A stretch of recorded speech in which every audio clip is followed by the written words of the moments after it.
बिस्मिल्लाहिर्रहमानिर्रहीम। अस्सलाम वालेकुम एवरीवन।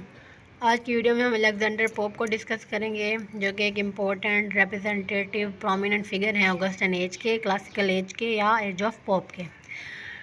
तो अलेक्जेंडर पोप 1688 में पैदा हुए थे और 1744 में उनकी डेथ हुई थी। Pope is considered as the greatest poet of the classical period, और पोप को ग्रेटेस्ट पोएट कंसिडर किया जाता है क्लासिकल पीरियड का। He is prince of classicism as professor Elton calls him. Professor Elton ने अलेक्जेंडर पोप को prince of classicism कहा है। He was an invalid of small stature and delicate constitution whose bad nerves and cruel headache is made his life in his own phrase a long disease. क्योंकि जो Alexander pope थे वो delicate उनकी nature थी, जो people के welfare है उसके ऊपर ज़्यादा फोकस करते थे, और उनकी जो क्रूअल हेडेक्स थे, क्योंकि ये जो एंगर इश्यूज इनके बहुत ज़्यादा होते थे और क्रूअल टाइप की इनकी जो लाइफ होती थी उसके ऊपर ये सटायर करते थे। इनको गलत बात बर्दाश्त नहीं होती थी, इस वजह से इनकी इसी नेचर ने इनकी लाइफ को एक लॉन्ग डिजीज़ बना दिया था।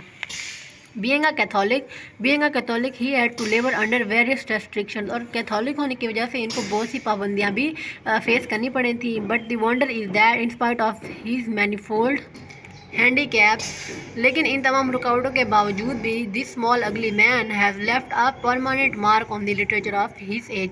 और ये जो स्मॉल अगली मैन है, जो अलेक्जेंडर पोप है, इसने एक बहुत ही बड़ा निशान छोड़ दिया था अपनी एज की लिटरेचर के ऊपर। Qualities of pope: he was highly intellectual, extremely ambitious and capable of ट्रेमेंडस industry. जो अलेक्जेंडर पोप थे वो हाईली इंटेलेक्चुअल नेचर रखते थे और एम्बिशियस थे, एक जोशो जज्बा होता था उनके अंदर, और कैपेबल थे कि वो ट्रिमेंडस ह्यूज इंडस्ट्री के मीन्स के इनके पास नॉलेज भी बहुत होता था। This qualities brought him to the front rank of man of letters, और इसी वजह से इनको मैन ऑफ लेटर्स भी कहा जाता है। And during his life time he was looked upon as a model poet, और उनकी एज में इनको मॉडल पोइट समझा जाता था। नेक्स्ट है correctness. The main quality of Pope's poetry is his correctness. जो मेन कैरेक्टरिस्टिक है, मेन फीचर है पोप की पोइट्री की, वो है उसकी correctness. It was at the age of 23 that he published his essay on criticism, और 23 की एज में उन्होंने एक अपना work essay on criticism publish कराया था, जो कि एक पॉपुलर एसे है। और इसी वर्क की वजह से उन्हें एक हैरत अंगेज रेपुटेशन जो है वो मिली थी अपनी लाइफ में उनकी डेथ तक। The rape of the lock एक इम्पॉर्टेंट और फेमस वर्क है अलेक्जेंडर पोप का। Pope's next work the rape of the lock is an in some ways his masterpiece, और इसको मास्टरपीस भी कहा जाता है अलेक्जेंडर पोप का। मॉक हीरोइक, ये एक मॉक हीरोइक पोएम है in which celebrated the theme of stealth by lord Peter of lock of hair from the head of miss Arabella. तो इसमें दो कैरेक्टर्स होते हैं, मिस एराबेला और लॉर्ड पीटर, जो कि लॉर्ड पीटर जो है वो एराबेला के सर से जो उनकी लिट होती है बालों की, उसको चुरा लेते हैं, और इसी के ऊपर ही ये पूरी कहानी जो है वो बेस्ड है। By this time Pope had perfected the heroic couplet and he made use of his technical skill in translating Homer's Iliad and Odyssey, which meant 11 years hard work। तो इस तरह से जो इस पीरियड के दौरान जो अलेक्जेंडर पोप है उन्होंने हीरोइक कपलेट के ऊपर एक गिरफ्त मजबूत कर ली थी, परफेक्शन हासिल कर ली थी, और उन्होंने होमर्स इलियड और ओडेसी की ट्रांसलेशन लिखी थी, जिस पर उनको 11 साल लग गए थे, और जिसके ऊपर बहुत हार्ड वर्क किया था अलेक्जेंडर पोप ने। Tremendous reputation.